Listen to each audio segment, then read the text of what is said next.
Wow. The newspaper. Good evening. I'd like If I don't, it's okay. to welcome you I all up very to neatly with a 20. You're so nice. Wow. the regular meeting of TGS&A, better known as Town Government Structure and Administration. But we won't say that in the future, we'll just say TGS&A, one syllable. It's a regular meeting scheduled well in advance. We have an agenda, which I hope everybody has, a little package. And then there is a second package of information specific to the ordinance we will be talking about. We'll get to that. Let's look at the agenda. We are joined by representatives of the BYO Darien team, and I've asked them to sit at the table. So they're not back in the darkness and the cameras can pick them up. Thank you. And there won't be a lot of shuffling around, so welcome. Here. Thank you very much.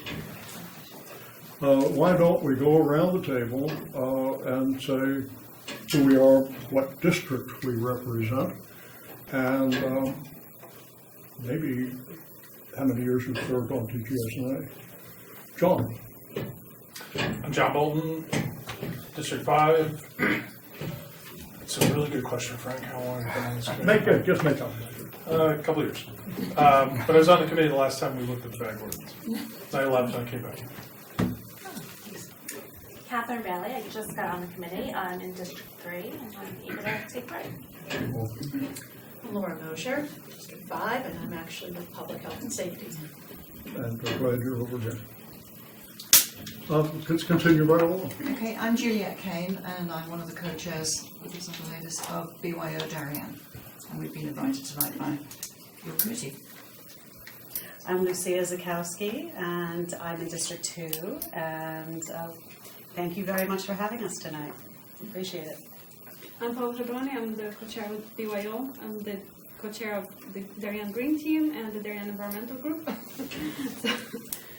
Got a theme. Yes. I'm Heather Polinella, District 2 TGS&A. Rob Werner, District 6, second year on the TGS&A Committee. Vincent Argenbaugh, District 2, first meeting Ever. ever. Wow. Welcome. Will Cusack, District 2, this is my second year, somewhere around there. And there's a special commendation for being the clerk of this committee. So he's the one. He's the guy who has to do all the work. Joe Michelli, District 4, 5 years in TGS&A. Frank Camp, Chairman, and I'm at District 4 as well. Now look at the agenda. Right underneath the agenda is a listing of our regularly scheduled meetings. I distributed this so that you can enter them into your date book now, so that there won't be conflict as we go forward. The only acceptable reason for missing a meeting is that you have tickets to Hamilton. And then that way we'll take it under consideration.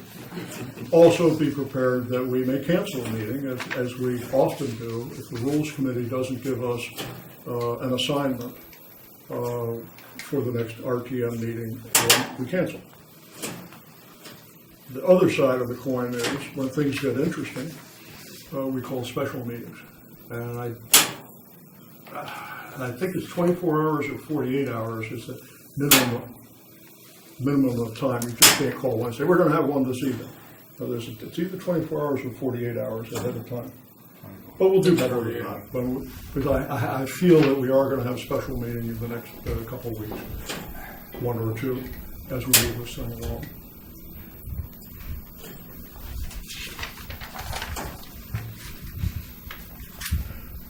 We have a request by the Rules Committee to draft an ordinance encouraging the use of reusable checkout bags and phasing out the use of plastic checkout bags. The summary of that ordinance is in your third page of your, right under the agenda, the next page. Yeah. This summary was prepared for the Rules Committee meeting last week to describe what we believe is the general texture of the ordinance that we're considering. We do have a template ordinance that was provided to us by the BYO Darien team, and it's very nicely written, and it, of course, needs some tailoring, but without getting into the details of the tailoring, this is a summary of it.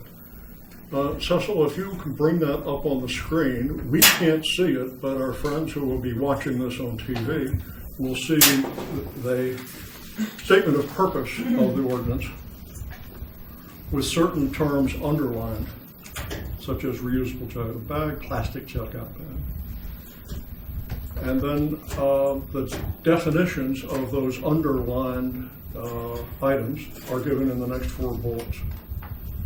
A reusable bag holds 22 pounds, lifetime of more than 125 uses, and such. Definition for a plastic checkout bag would be less than 12 mil. It's an important number. And exemptions to plastic checkout bags are listed in a small print at the bottom. Non-recycled and recycled plastic checkout bags are outlined there. The summary of the ordinance, the meat on the bone here, is in the next couple of paragraphs.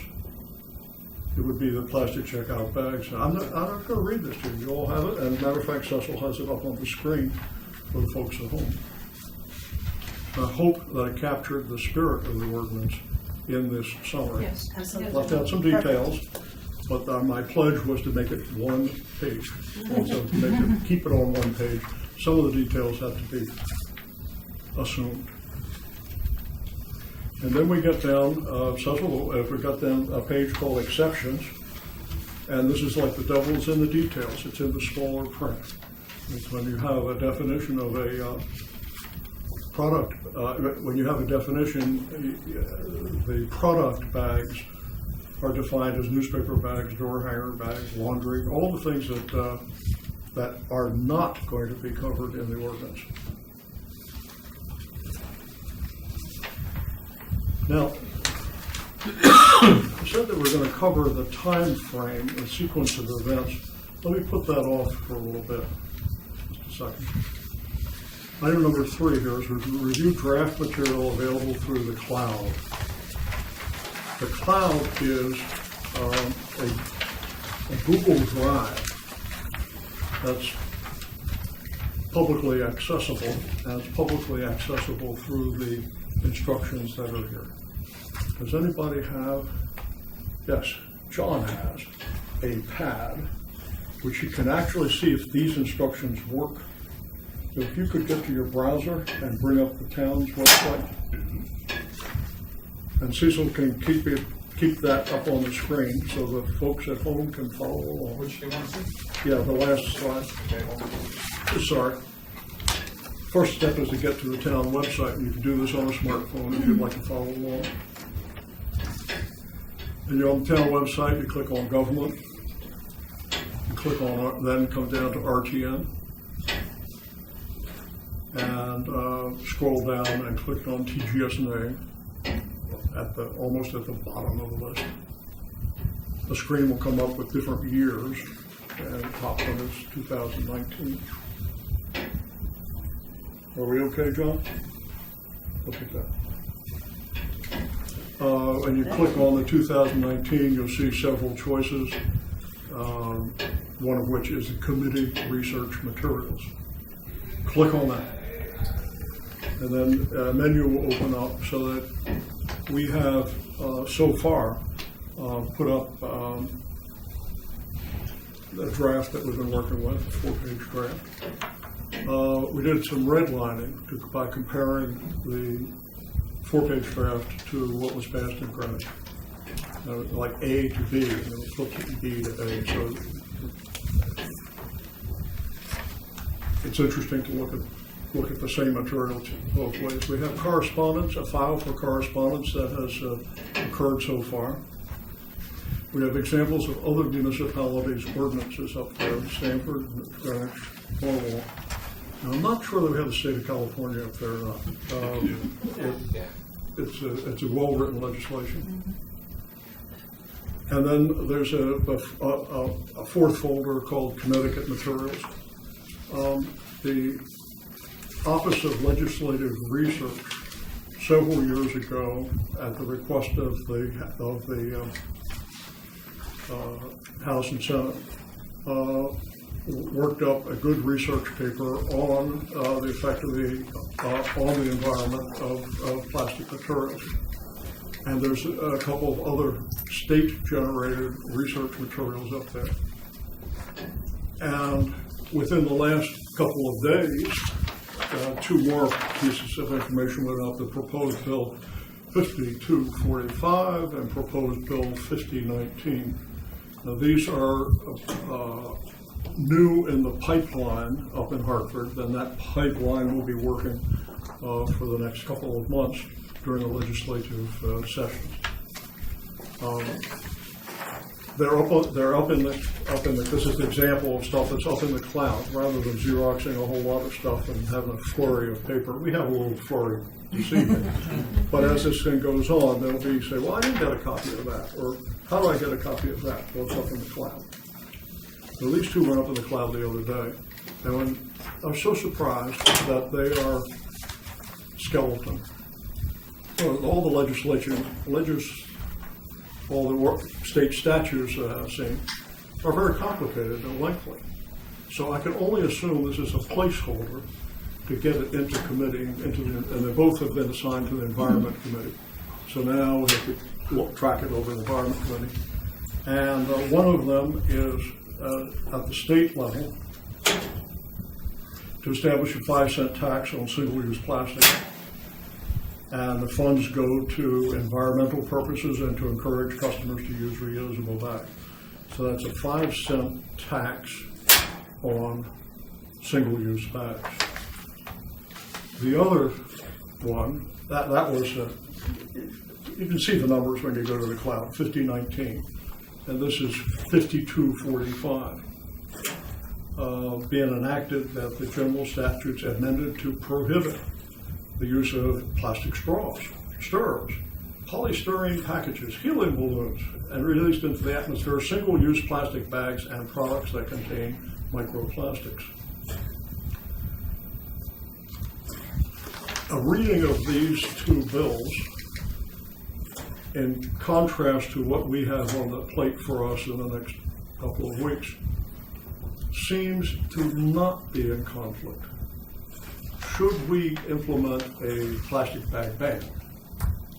The state comes along and says, you can't sell plastic bags because we'll charge you 5 cents per. But if we've already outlawed it, it's redundant. The other bill has to do with the straws and stirrers, and I love the helium balloons. That's new for me, but it's certainly right, because around the Long Island Sound, you'd be sailing along, and there's a balloon floating around there. So I'm all in favor of that. But should we pass an ordinance here that does what we think it will do, and then the state passes this, redundant. It shouldn't affect us. And during some of the discussions, we will hear, oh, you shouldn't do anything because the state is going to do something. But then when you actually look at what the state is doing, it's parallel and not in conflict with what we think we're doing. Mr. Chairman, can I ask a question? Please. And this goes right to what I emailed you yesterday, which is, what is the charge of this committee? Is it to decide the merits of whether we should have an ordinance, or is it to write the ordinance? Short term, this meeting is to provide background and an orientation to our members and to receive some information. Long term, to write the ordinance. Then will be considered by the RTM. Okay. And we'll do our best job to, if as you recall from a couple of years ago, TGS&A did a good job of preparing the ordinance. But members of the committee didn't think so much of it. And so they were free. There was a second vote taken. There was a vote taken to move the ordinance over to rules and rules to RTM. But within the committee's report, I forgot whether it was majority or minority, but there was a second report from individual members saying, I'm going to support this, or I don't think so much of it. But to their credit, everybody cooperated and wrote the ordinance in a reasonable way, so that if it passed, it would be good law. And we intend to do that this time. That's the way this will come out. Tonight, and at the public hearing, which will be on Wednesday, February 6th. We continue the information gathering. Okay, I just don't want the committee to get real bogged down in the idea of whether we should have the ordinance or not, and keep its focus more on providing the RTM with the best ordinance that fits what. And that is why John is one of the most highly respected and good members of this committee. He's got it right. He's exactly right. All right. Where are we on our Actually, agenda? I just don't like wasting time. Can you take praise? Deal with praise. No. Yeah. Can I add a couple comments on the bills? Those bills are on the committee level at this point. Many years, like I think over 12 years, has been going bills through the committee level and the state level, and has not passed the committees. Has never been gone to the floor for vote. Has never been passed the voting floor. So the state has been considering for 10, 12 years, and nothing has been done. Well, but as an aside, I think you'll find up in the cloud a state resolution from, it's either last year or 2 years ago. I think it's last year, but I could be wrong on it. That went through the Environment Committee and was passed by the Environment Committee by 19 to 10. Fantastic. Then it went over to the legislature and didn't go anywhere. No, it wasn't taken up for a vote. And I don't know the background of that, what the timing was. So many times a bill will come out of committee and the legislature has a definite deadline of dealing with our taxes and everything we have to deal with here, but there's a strict time program up there. So that may have been the reason that it wasn't taken up. But it was accomplished for the first time a bill got out of environment. And these two bills are assigned to environment, so here we go again. It's very interesting. There's certainly a groundswell of support for this kind of activity. I could feel it building. All right, back to the agenda. Thank gosh we have an agenda so we don't ramble. Item number 4, a briefing from BYO Darien concerning the draft of the bag ordinance. And I'm glad to have you at the table. And I will also ask you to be considerate of our time and be as brief as you feel you can. I can do that. It's actually very straightforward, and I really appreciate you doing this summary here. It's very impressive that you got it down to 1 page. But essentially we would be proposing, or the ordinance proposes, that plastic bags and non-recycled paper bags would be phased out over a 6-month period. And by plastic bag, we mean a plastic bag that is less than 12 mil, a mil being 1/1000th of an inch. And the reason for that is that at the 12 mil, as we were discussing earlier, you really, in effect, have a reusable bag, so that your ordinance is structured to really push and encourage use of reusable bags by eliminating any kind of plastic that is below an amount that would be considered reusable. And then the second leg of the ordinance would be a 10-cent charge that would be retained by the retailer, and as a result does not constitute a tax in our view.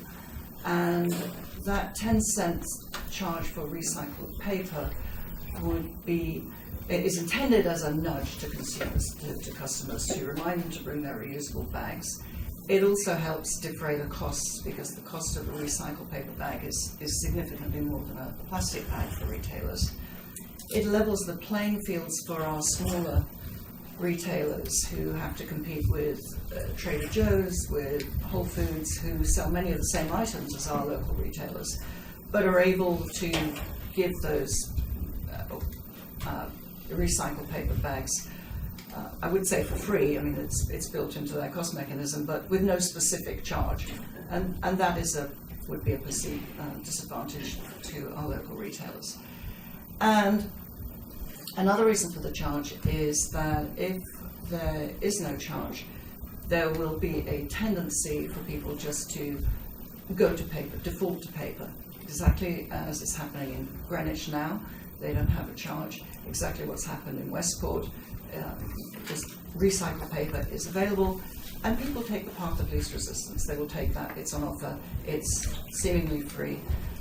And we know that from a climate change perspective, that paper is not better than plastic in terms of the pollution that's caused by the production, the manufacturing process, the transportation process, and the decomposition process. And I would just, on that note, draw your attention to some comments that were made by Greg Palmer in 2012, where he said, if plastic bags are banned, I remember this in 2012, there was no suggestion that there'd be a charge. If plastic bags are banned, stores and consumers will simply switch to paper bags. This has already happened in San Francisco. And he says, he went on to cite a study. Studies show that if LA County, Los Angeles County bans plastic bags and still allows free paper bags, there will be a dramatic increase in greenhouse gas emissions. Based on certain reports he cites, the annual increase would be equivalent to carbon dioxide emissions emitted by adding between 27,000 and 63,000 passenger vehicles to the road. So the charging, in our mind, it's critical. It's essential to this ordinance. And we have heard from retailers, farmers, that they would not support an ordinance that does not have a charge. And we've also heard from other retailers who say that they're happy with a charge as long as it's mandatory.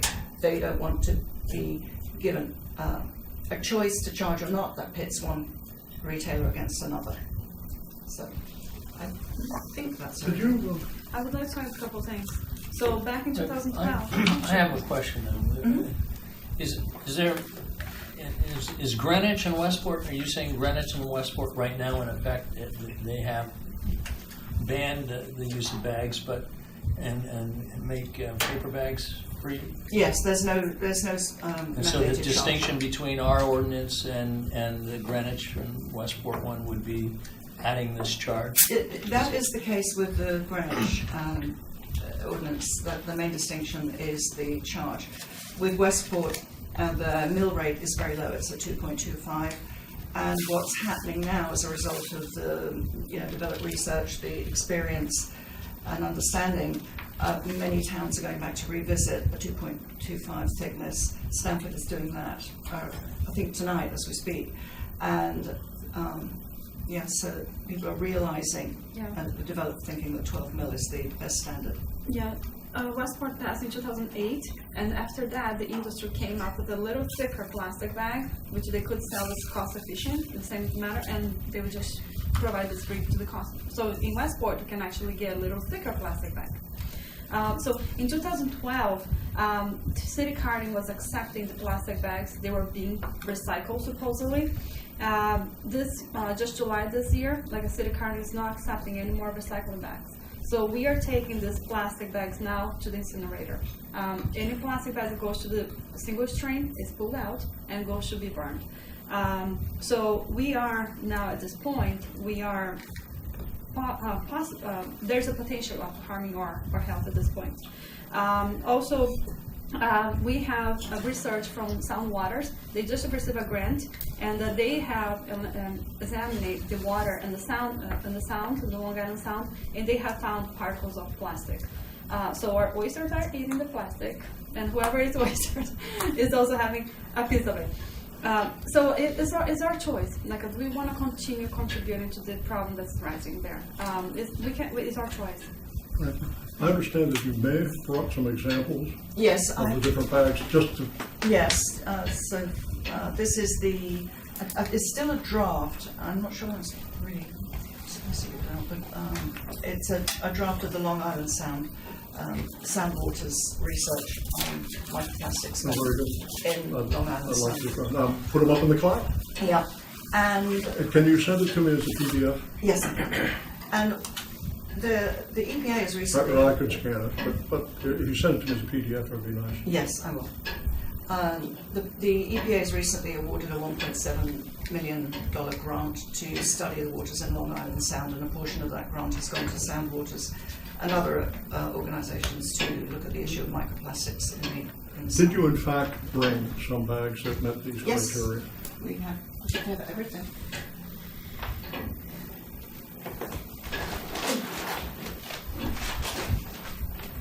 What would you like first? So, this is an example of a non-recycled paper bag, just. Do you want me to pass it around? I'm not sure where the camera is for holding So that. now, these, under the model legislation, that would be acceptable or not acceptable? Not acceptable, it's non-recycled paper.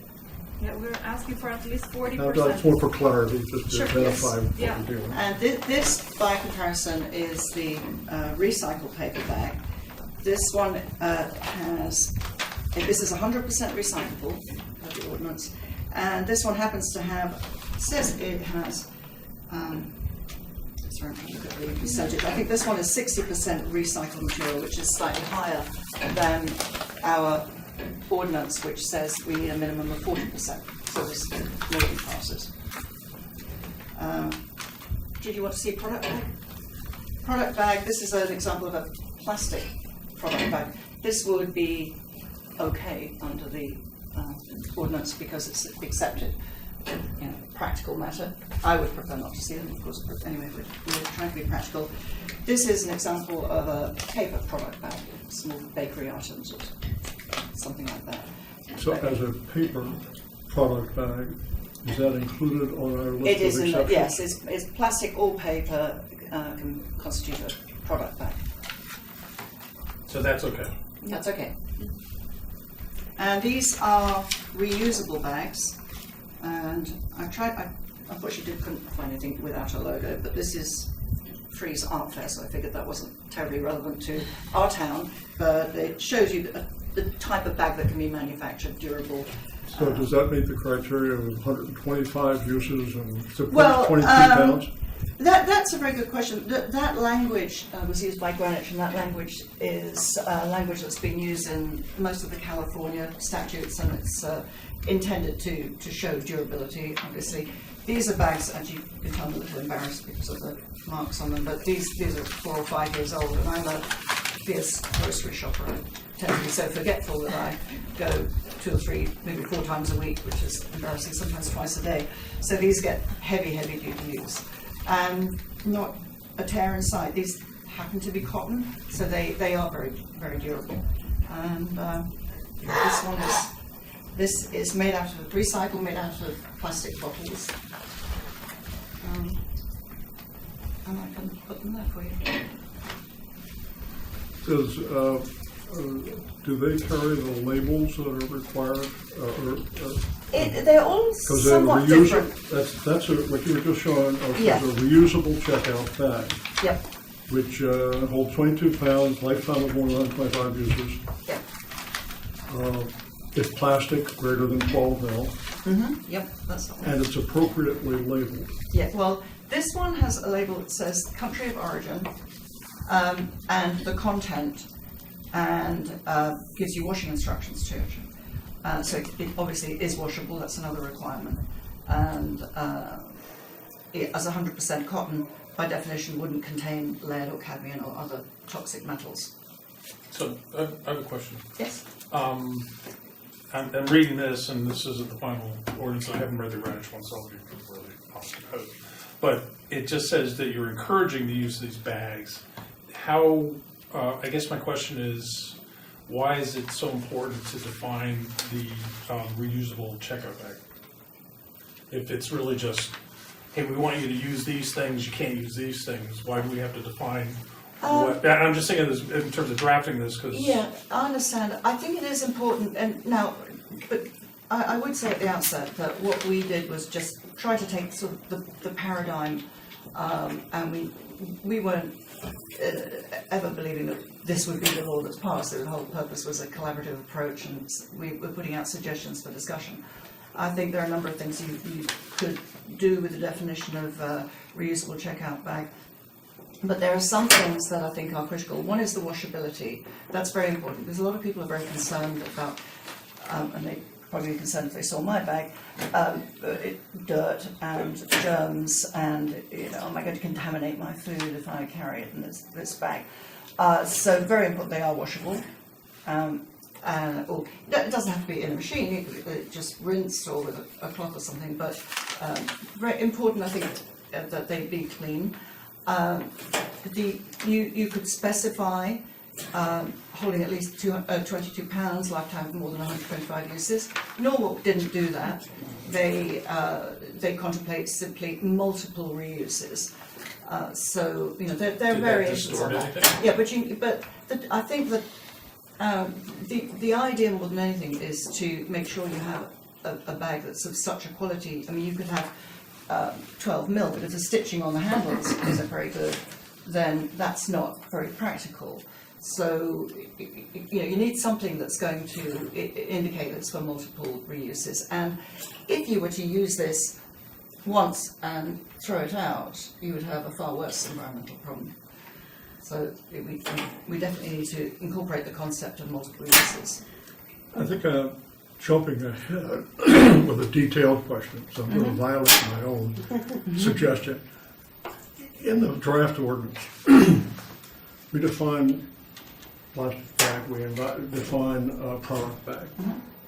And there may be a fine if the merchant is distributing the plastic bag, the bad handbag.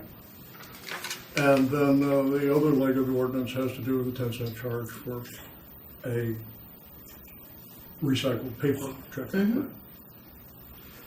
Or they may get a fine. Now, the definition of a reusable checkout bag, correct me if I'm wrong, it's only informational. There's no fine for it. A person goes in and buys something and puts it in a bag that is not capable of carrying 22 pounds and 125 uses. There's no fine for doing that. Therefore, a strict constructionist of the ordinance might say we don't need in the ordinance to define what a good bag is. Is that right? It's certainly not the intent. I mean, the idea is that reusable bags are encouraged and the other types of bags are not permitted. The reusable bag is also, I think, an exception to the to something Sometimes else. we get our pajama strings wrapped around the axle. Yeah, because And if we get into defining something that isn't material or No, I understand. what is the word, But if germane yeah. to the ordinance, No, I understand. it's sort of just general information that's No, allowed but it isn't, because if you look, for example, at the definition of plastic checkout bag, it's defined in part by as something that doesn't meet or exceed the specifications set forth in the definition of reusable checkout bag. So it is used. Okay, well, you know, yeah. just asking. Yeah, No, I think, yeah. Frank, that's Just exactly asking. where I was going. 'Cause that's exactly what you were asking, is exactly where I was going, was kind of, you know. Again? Great minds always think. Yeah, but anyway. All right. I think the intent of what we're suggesting is to stop an end run. We have all sort of crafty people out there in our commercial society who are looking for ways to circumvent the intent of this ordinance. For example, the people who in Westport had created bags that were Or free meals. Right, exactly. So we want to be very specific so as to make this ordinance as effective as it can be. So that's why 22 pounds, 2 quarts of milk and a couple of cans of soup, that is what a bag would need to carry. And I think by doing so, we're making sure that, we don't have any end runs around what the Well, I intent is. apologize for asking a too detailed question. No, no, it's fine. It's something that may come up. Other questions? I have another question is, so in other words, that Whole Foods paper bag there is not going to be suitable? No, this one is. No, It is. It Yes, is. that's That There's more takes than this. rewashing and that Oh, can no, be- no, this is a recycled paper bag that would be subject to the 10 cent 10-cent charge. Okay. Yeah. But thought of as a single use, Correct. Yes. okay, all right. I have a question. And this goes to everybody else's question about what constitutes what you should bring. Now, presumably, I get a lot of Amazon boxes. Like way too, I could bring an Amazon box for my groceries, You could. but not according to the definition. No, you can. You can. There's no prohibition on what you take to the store. Oh, okay, It's what's good. provided by the Ah, store. so like the ones they Yes. sell, Yeah. if they're sell, oh, Yes. perfect. I mean, Okay, I could take that. In fact, I had to I'll bet you get empty this tonight because I use it. I'm a Palmer's guy. Yeah. Well, Palmer's If you're is doing that much Amazon doing a business, lot of go Whole Foods. environmental stuff on their own, and they're behind us on this as opposed to 2012. Yeah. No, I was just gonna say, but then to Joan and the previous points, I don't see the point in including a bunch of detail on something that isn't actually what we're asking. I think it's absolutely, it should be part of when we talk about explaining, this is better solutions, this is better for the environment and that sort of thing, but I don't know why it would be in an Well, ordinance. remember And I'm that- new to this group, but I focus on what needs to be in it that helps us. We do have a provision that says that, I say retailer, I mean, we have the definition business establishment, but you know the concept that they may sell customers a reusable checkout bag. So we use it in the sense of what is permitted. If you don't have that definition, then it could, Gotcha, so the definition is there for that purpose and Yeah, not Yeah. and so that- if Oh, you're- then sorry. if you're Yeah. selling, Thank you. if you're selling a bag that is full of toxic lead, you would have a Yeah, no, fine, you're because it's good. not You're good, thank permitted you. to be sold. That as a was reusable very bag. clear. Definition So- sticks.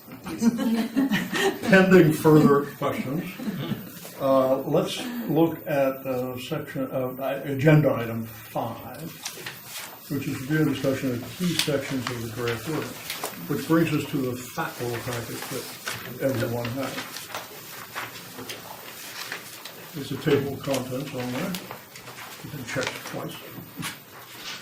And the first 4 pages are the draft ordinance that we are using as our starting point compared to what was passed in Greenwich. The attorneys call it redlining. It's a little difficult to read, but the black material is common to both. And then you see both. Now, this document and the foot of this document are up in the flat. So this is Darien in red print. The other one is Stanford in red print, and it may be easier to read. If you put the two down on the table, you can kind of get a little better idea of what's in ours and so what's not. The author of this is? The author of the red is a template offered to us by BYOB. Okay. Because This is it's not being this is compared not to the like from the selectmen or No. rules committee. Yeah, that's why we were insistent, not insistent, we requested a draft starting point, which serves as a starting point for us. And that it's being compared to what was actually enacted in Greenwich. Those may be useful as we proceed. There are certain terms that have been terminology that has been developed slightly differently in Greenwich, Stanford, Norwalk, and proposed Darien. So beginning on the next page 1 and continuing on to page 17, no, we don't have to go through every page, but we might take some example pages here. In page 1, where you have the purpose of the Darien ordinance is a top paragraph. The way they phrased it in Greenwich, Norwalk, Stanford, slightly differently. As a matter of fact, the purpose between the Darien and Greenwich is very much the same. I think there's a one word differently. But then Norwalk and Stanford have their own styles. The next page, at the top, it says how they define a business establishment. Darien has its way of doing it. Greenwich, Stanford have different ways of approaching that issue. So can I just point out too that it may be too subtle for you to see it, but Darien and Greenwich would cover non-profits in their definition of business establishment. If you look at Norwalk, their definition in the first sentence, it's somewhat similar: personal, corporation, partnership, business, etc. But it's providing food or personal items of any kind to a consumer in exchange for payment.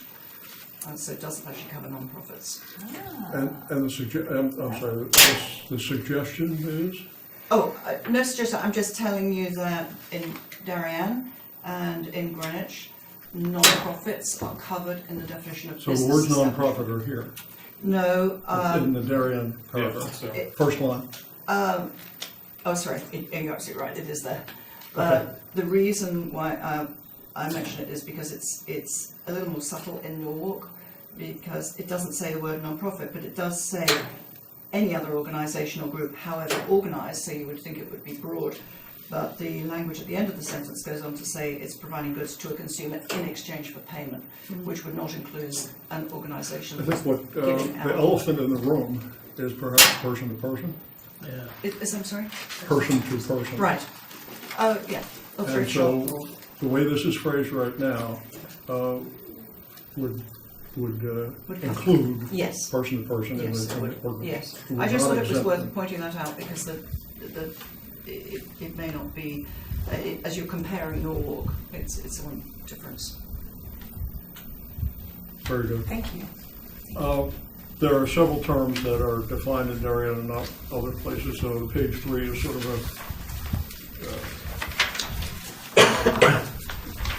a nuisance page where we define mill, but they always don't. No, that's okay. So there's short chatter on 3. On 4, we define product bag, and that goes on page 4 and 5.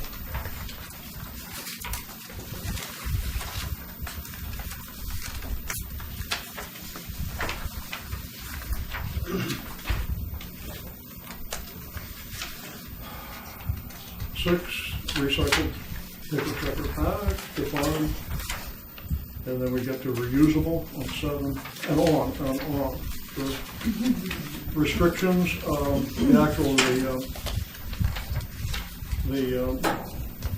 the meat and the ham sandwich is here in this paragraph, the restrictions paragraph. You know what the business may or may not do.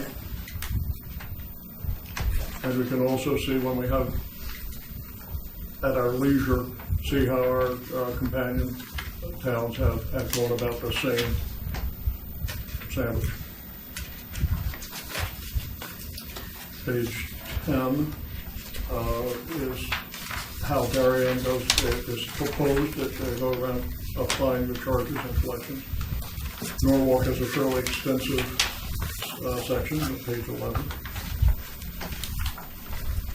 And then for penalties, the $150 and then the $250 seems to be common.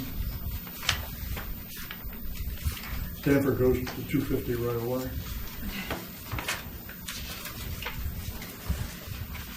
Exemptions, Norwalk and Stanford do opt out or are allowing food taken for the SNAP program, federal assistance program that Norwalk and Stanford did not want to run afoul of, so they exempted them with the dealt with federal operation. I have a query into CC Bar person to person right now as to whether the food distributions that they do has anything to do with SNAP. or whether it would be proper for us to deal with it in some way. We had a discussion a moment ago about nonprofits, the elephant in the room, Yeah. but we don't want to do something to person that will cause problems for them or their clients. Right, and we don't either.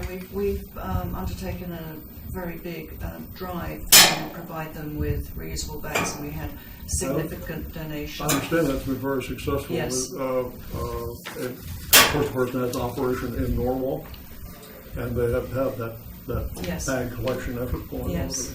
We had a massive donation from Bankwell. We had 2,500 bags from Bankwell. I'm a member of the Garden Club of Darien, which provided reusable bags too. I post consistently on social media asking for donations of either new or gently used clean reusable bags. So we're doing whatever we can to make life easy for them.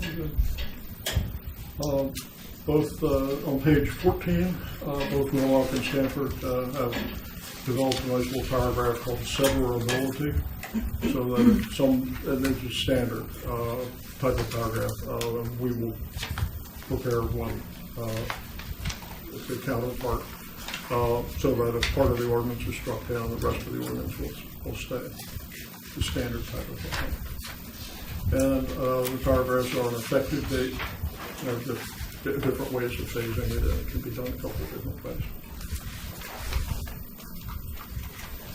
Page 16, in the documents we picked up, the Stanford ordinance has what I call them the whereas clauses, the introductory clauses, but the other didn't have them. And they're usually written at the last minute. So what I hope is that as this thing develops, we'll come up with our own whereases, and it will just make things easier. I included the Stanford Is that in the whereases. Is that in their ordinance? Yeah, buried in the, not buried, included in the ordinance.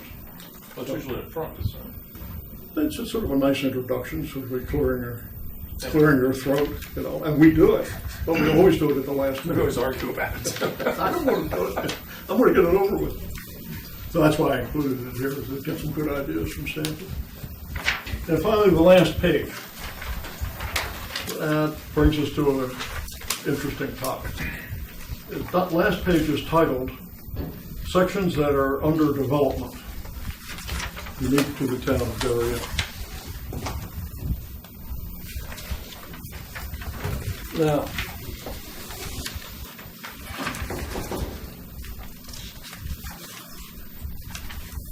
one is that as we go down the road here, we are going to have to deal with a designation of an enforcement officer or monitoring, perhaps, or most assuredly going to be a volunteer appointed by the selectmen. I have 3 already. The selectmen have made a suggestion to us when they did the referral from the selectmen over to the RTM. They have the comments.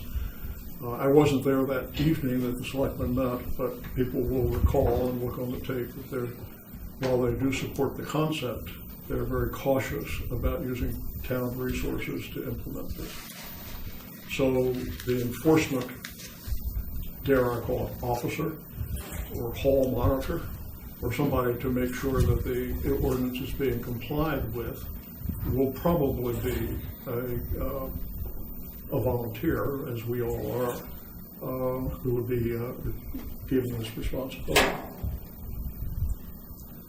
The number 2 is a citation officer. If that volunteer finds that a business establishment is not complying with the ordinance that we passed, what happens?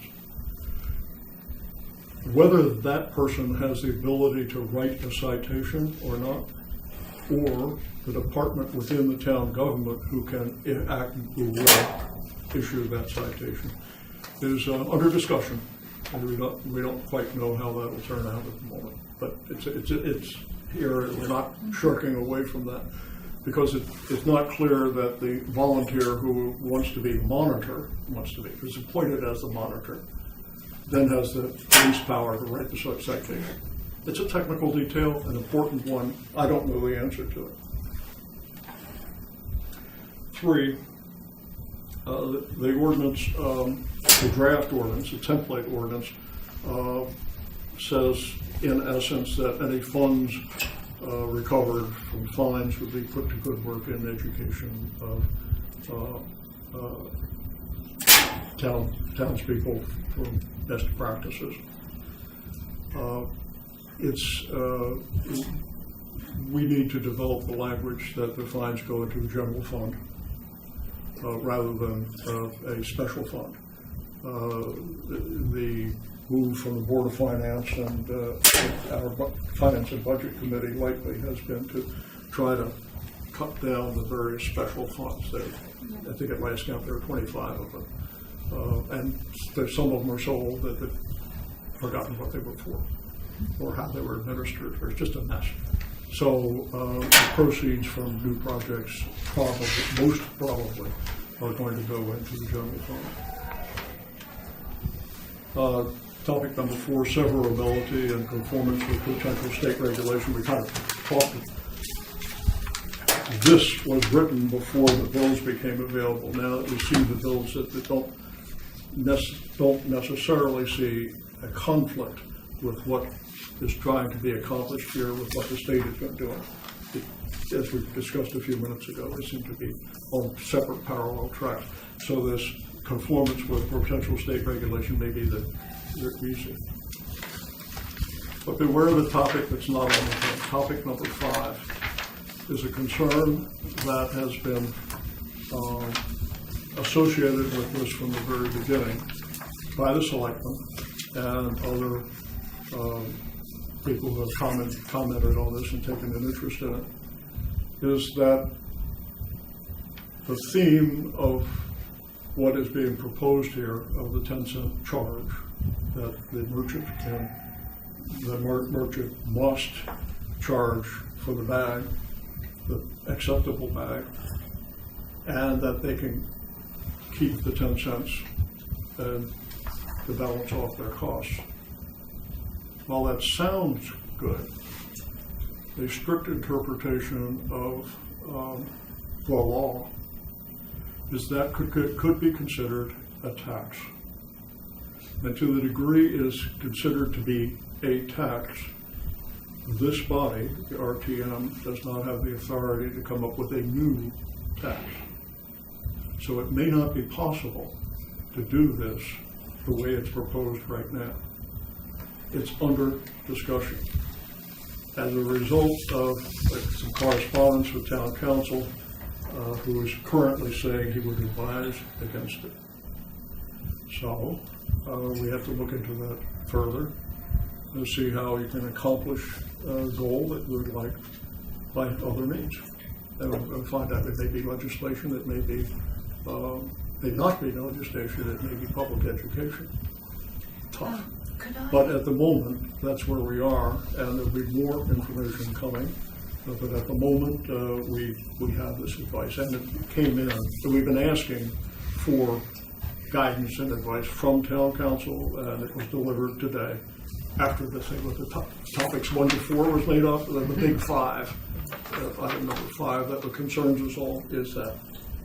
Could I possibly contact Wayne Fox, because I've done. I can't hear you very well. Could I contact Wayne Fox, because I've done a lot of research on the issue of constitutionality, and I'm exceptionally comfortable with it. Absolutely. You may contact. The correspondence we have with Wayne Fox is the town of Darien is his client. Yeah. And so we get advice from our town council. He's all retired.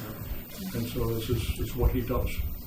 And it would be folly for an agency of the town to come forward to the RTM with something that our town council had real reservations on. So while it is entirely reasonable for you to contact him, since the RTM is his client, I'd be pleased to accompany you on that visit. I would like that. Okay? Thank you. And that way we will get some It's not free legal advice. The town is paying for it, but it would work better that way. Frank, can I ask a question? Was Wayne saying that he had made a judgment, or he simply thinks that we should avoid it because he doesn't know? Wayne says that my concern is that municipality is not authorized to impose a tax unless specifically authorized by the statutes of the state. I think it's fair to say that there's no statutory authority in Connecticut for a municipality to engage in requiring this type of charge. So it's a state issue that he's citing, not a town. The state doesn't code give issue. us. There is a While statute. there is no precise law on this point, it can be claimed that this requirement constitutes a tax and is therefore illegal. I believe that's a viable argument that can be made should one wish to challenge the validity of the ordinance. I've spoken directly with the council of Stamford, who has expressed the same concern to the local legislative body. The legislative body chose to ignore his concern and adopted the ordinance with the fee included. I would advise against it. So I'm looking for some wiggle room here, but he says I would advise against it. So when we go to see him, I'm sure that you will have some precedents and other material with you.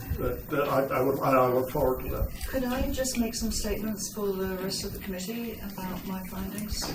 On a legal matter, my tendency is not to draw this out tonight. You know, we have what we have, and the case remains to be argued with our town council. Yes, I would just, I appreciate that. I would just like to go on record, and I've said this before the Board of Selectmen too, that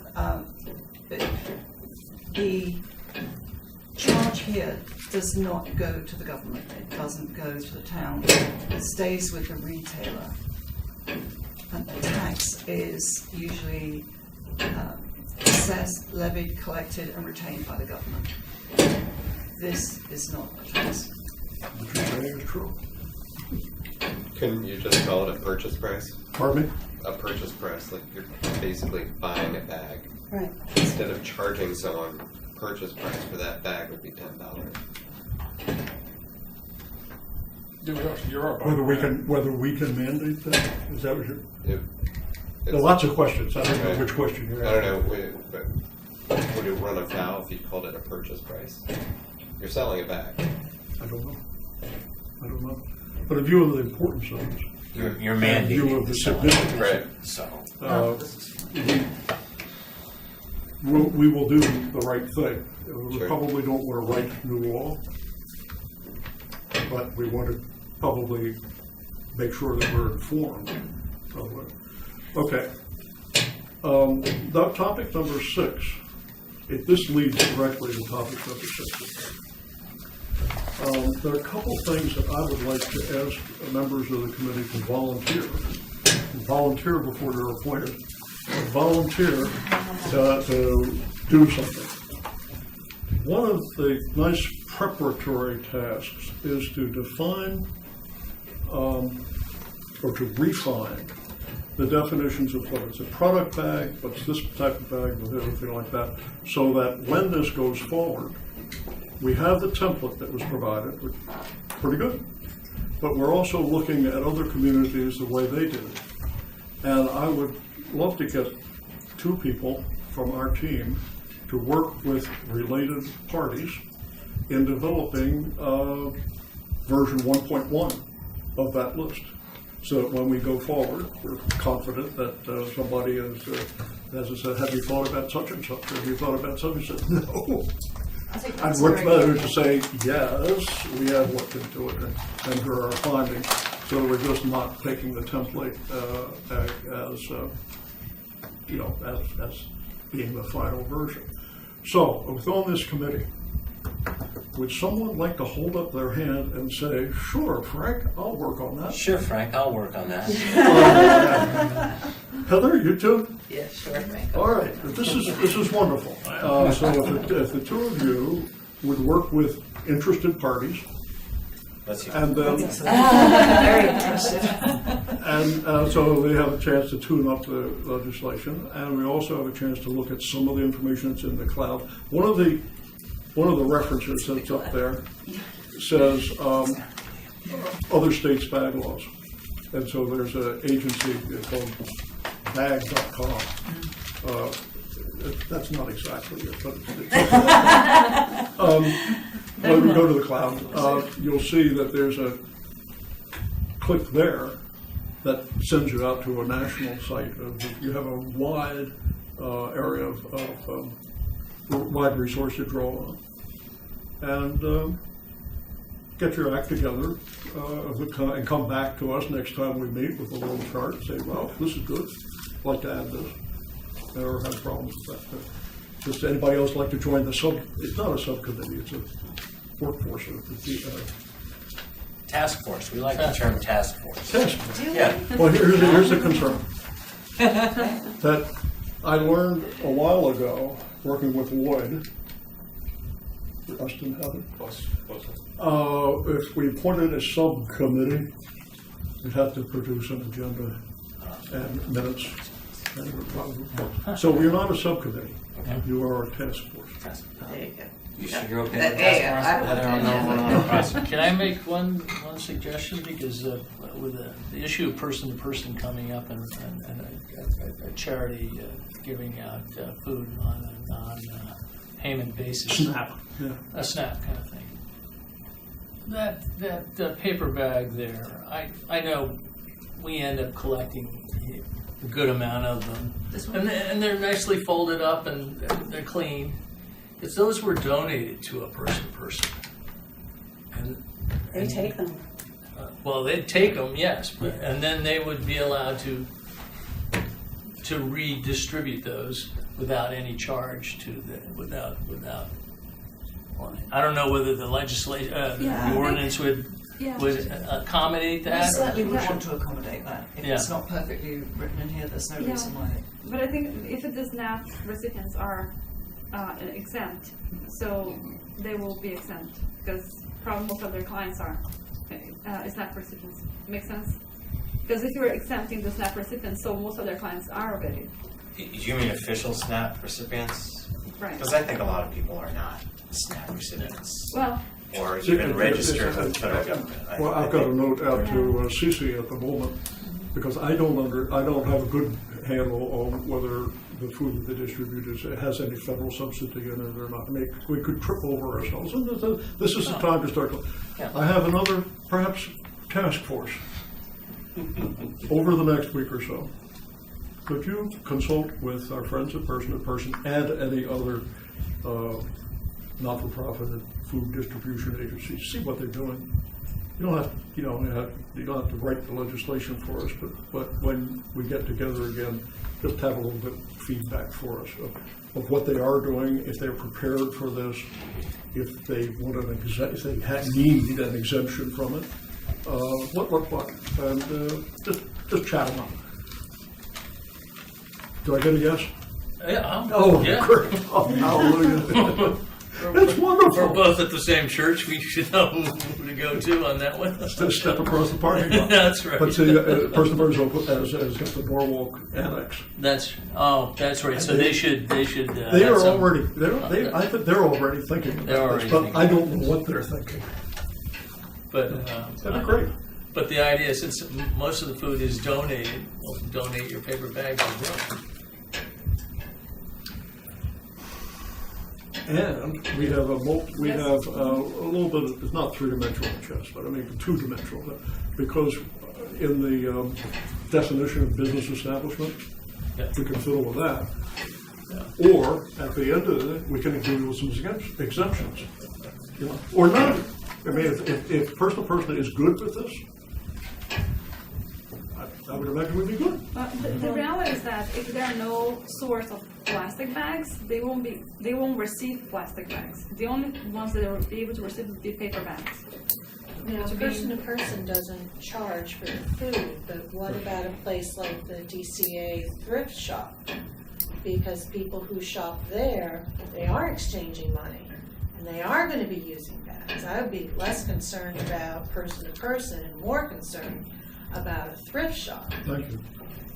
You see, this is what these meetings are for. We don't know. I mean, frankly, as I was unaware that DCA was involved with consumables. I thought it was just other things.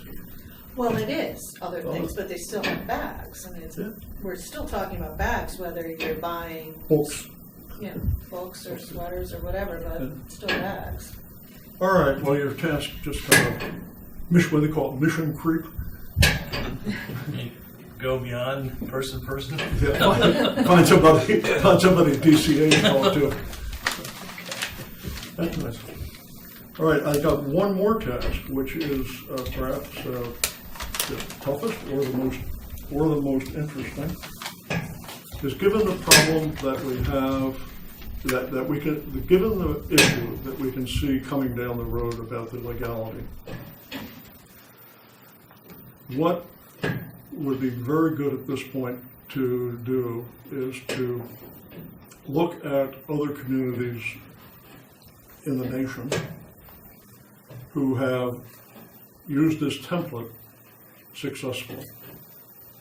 And the template being the 10-cent charge by the merchant that they can keep. From the indication that we have from our town council, the way we got it, the way it is structured right now, isn't going to fly. However, we should do a due diligence in checking out, because the idea of a 10-cent charge held by the merchant, may I say, just wasn't generated here. It is around. So this third, and I hope a task to be assigned this evening, would be for someone to take the research seriously, working with interested parties, but also using the databases to find out if there are other communities that have threaded this needle and can navigate through that. So, John, can you do that? Yeah, I think the only thing I'm really. If you're backed up with a good other volunteer, I can do it. you can do it. Yeah, I'll do it. So again, John can help you. I help her. Does that work? Yeah. All right. So there's a team over here. And anything I can do to get you into the cloud. But after I hope you get into the cloud, then you've got to take it from there and follow the threads out to see what other communities are doing. Okay. And hopefully you'll find a silver bullet that will help us out of this thicket. Oh, I'm so happy that people working on things. Thank you all. Joe, you're next. For what? I don't know. And I know Will is busy with minutes that he can. Now, who are the attorneys in the room here? Are you an attorney? No. Are you an attorney? I'm a member of the Bar Association. Pardon me? I'm a member of the Bar Association. You're going to be good as we move along. You're going to be good. I'm Joe, are you? No. You're a selectman. But that didn't He's a require. dentist. Same thing. I'm not. And we have an attorney over here. I think we're in good hands with people who know what they're doing. I am not. But, I enjoy being the middleman. On our agenda, we are down to topic number 7, which would be other new business we have. Does anybody have anything that you believe is going to come up before the RTM, before our committee in the near future? I don't know of anything. But when it does happen, rules will assign us to a task and we'll do our job. At the moment, there's nothing on the horizon. Therefore, other Can we questions? circle back to Yes. the tentative sequence of events that Oh, you deferred? thank you. There will be a public hearing on Wednesday, February 6th. And that will be announced in the Advocate this Thursday. It will be announced in the Darien Times on next week, the 31st. The RTM will receive a notice tomorrow or the next day, the 23rd or the 24th. The official town calendar, available on the website, is being adjusted now. Tomorrow morning it may be there. And out on the bulletin board, the official bulletin board out by the door, the notice will be up there. This is the administrative process that precedes a public hearing. The town pays for advertisements in the newspapers to the public.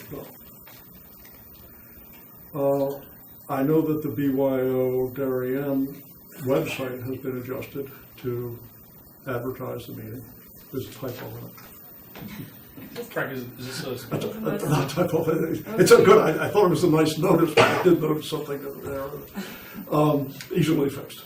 And so we have a classic problem in town of letting townsfolk know that something's going on.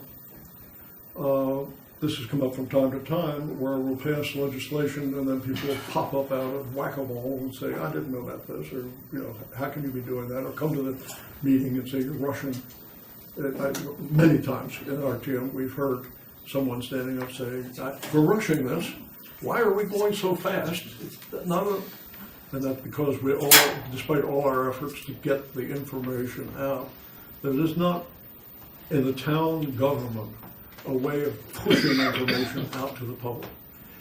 Some districts have had meetings on this topic, and some districts have sent postcards to the, then there's a question of who pays for that, and how often can you do that. I don't know what else can be done other than what I just told you about the different public notices that are which are part of the official process. But if anybody has another way of pushing information out through Twitter or Facebook or whatever like that, then Who's running the meeting? Say again? Who's running the meeting? We think it's the three committees. But I think it's going to get refined down to be that Public Works is the lead committee on So this. this is an RTM public hearing, not just like. That was what was decided that was what was discussed today. Whether it's an RTM, a public hearing, or whether it's a committee public hearing, I don't know at this point, but I know there's going to be a hearing. But Monica McNally, who is the chairman of the lead committee, and I just discussed that they will designate a note taker and publish the results. They're not going to do a transcript, but they will say, so-and-so spoke in favor or against for maybe a salient point, but that's what the minutes will consist of. To your question about what happens next, Public Works is meeting upstairs right now. Public Health and Safety has their next regularly scheduled meeting next Monday night, prior to the RTM meeting. Then there's the hearing the next Wednesday. Very shortly after that hearing, the committees will call a special meeting, as opposed to a regular meeting, to review what was learned at the public hearing. And based on that feedback, a draft ordinance will be prepared. You'll be surprised how quickly that ordinance will be prepared right after that. That draft ordinance will be subject to review by the three committees, revisions made as appropriate, ship it off to town council, who will be advised in an informal way of that. You won't be surprised when this thing comes in, but in a formality, the notice will go over to town council for formatting, and it will come back, And it may be subject to this is a may be subject to a second public hearing. And then it will move to rules and onto the RTM agenda. With this schedule, it is possible that the RTM will be able to vote on it in a March meeting. Can't make it a February meeting. There's too much to do between them, too logistically, too many steps. However, it is possible if we move along smartly, we can have this on the floor of the RTM in March. Notice that I said may have a second hearing. It's under discussion and because there was some chin pulling. If this was a change to an ordinance, excuse me, if this was a change to a charter, you'd have to have it. But since this is only a change to an ordinance and can be voted on straight up by the RTM, there's no requirement for a public hearing. One school of thought is it would be good to have it. Again, so people don't pop up at a later date and say, I didn't know about this, or it's being rushed.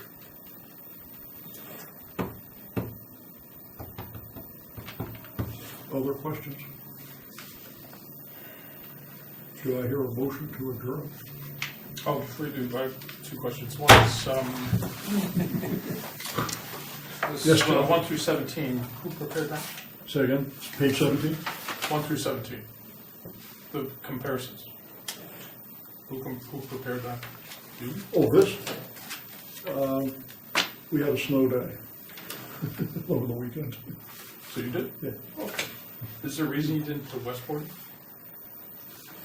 No, there's no reason. I don't have the Westport ordinance up in the cloud, and I ought to. I just didn't have access to the Westport stuff. Westport was 2008. Yes. And only dealt with disposable bags. And so there we are. But I no reason why I can't. I will put Westport up in there so we can take a look at it.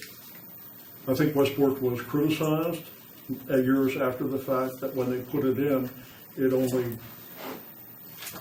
outlawed, restricted the use of the flimsiest of bags. The 2.25. Yes. 2.25. But at the time, it was ahead of, And therefore, everyone. Yeah. if you've been shopping in Westport, lucky you to go up there and shop. You buy something, you're handed stuff in a paper bag and in a plastic bag. And so if you ask the store manager about it, they say, yeah, it complies, because it's just over the low hurdle. That's why this legislation, should it come to pass, having a standard in there is really a pretty good idea, because people will corrupt the intent of the thing by coming up with something just a mil larger than what you want. Yeah. Do you have a 12 mil plastic bag in hand here? Well, it's effectively reusable. I don't have it. Well, at 12 mil, you have a reusable bag. Our ordinance says anything less than 12 mil is prohibited. Yeah. So I'm just wondering what, I wish I could see something that was 13. Oh, 11 and a half or something? Yeah, just one that just above. Oh, this may be, That's way above. Yeah. That's way above. I'm talking about something that just is a little Just bit a above, smidgen. to see what it looks like. When I was up in Westport and bought some things, I was handed probably a 4 mil bag or something like that. Yes. It's the boutique stores that tend to have those, that something that's between 12 and 2.25 is on the books. Okay. Yeah. So, for our 3 task forces, as you come to some findings, if you send them, our mailing list is well known, but if you send it to me, I'll distribute it for the rest of us to look at, and they can be just an informal memo. You're not writing it all. You're just doing some research and sharing the information with the colleagues. Now, So, I want to go back to the schedule again. Yes. So basically what I heard was that we have a public hearing, we have a regular meeting on the 19th, and we have a and then you think things are gonna go real fast after the next meeting. This is what I think is gonna happen. We have the public. Well, I guess where I'm going is, are we gonna have a special meeting? When do you anticipate special meetings occurring? The hearing is on Wednesday, and we may call our special meeting on Thursday. If we can't do that for some logistical reason, or it just doesn't seem reasonable That to will do be it. the three-way meeting? Yeah. So we can see what the other two committees are, whether they're on board. Because what I would like to do is to have it right away, because coming out of that, we'll actually have something to work with. It would be inappropriate for us to start drafting. I mean, we don't do drafting right now. We've got some open questions, we've got research to do, and we sort of have to have an opportunity like tonight just to get the general scope of what we're working in. But our job is to come up with something that the other committees can sink their teeth into for review. And I'd like to get on with that. There's no reason to hold back. We have a template. We will have some research done. We will have some opinions from town council. And we will have all the tools to put together a draft ordinance. One of the things that did get mentioned tonight, long-winded here, is that TGS&A does not write the legislation for the town. So we're doing prep work for town council. Town council takes it and sends it back to rules and hence to the RTM. So we may think we're doing it, but we're just doing that. We're doing the drafting work.